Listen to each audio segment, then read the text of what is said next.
నిన్న రాత్రి వల్లల చెరువు గ్రామంలో స్వర్గీయ వైఎస్ రాజశేఖర రెడ్డి గారి విగ్రహాన్ని ధ్వంసం చేశారు కొంతమంది పిరికి పందలు.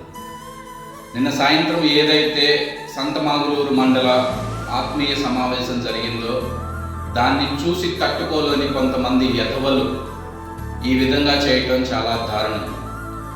పోలీసు వారికి మేము ఒక్కటే హెచ్చరిస్తున్నాము, సాయంత్రం 4 గంటల్లోపు ఎట్టి పరిస్థితుల్లోనూ ఎవరైతే ఆ విగ్రహాన్ని ధ్వంసం చేశారో, ఎవరైతే అక్కడ ఆనవాళ్ళు ఉన్నాయో ట్రాక్టర్తో లాగినట్టు వాళ్ళని గనక గుర్తించి అరెస్ట్ చేసి సరైనటువంటి యాక్షన్ గనక తీసుకోలేకపోతే గనక సాయంత్రం 4 గంటల తర్వాత నేను అక్కడ వచ్చి అడ్డ రోడ్డులో ధర్నా చేయడానికి ఎటువంటి సంకోచం ఆలోచించకుండా ధర్నా చేస్తానని హెచ్చరిస్తున్నాను.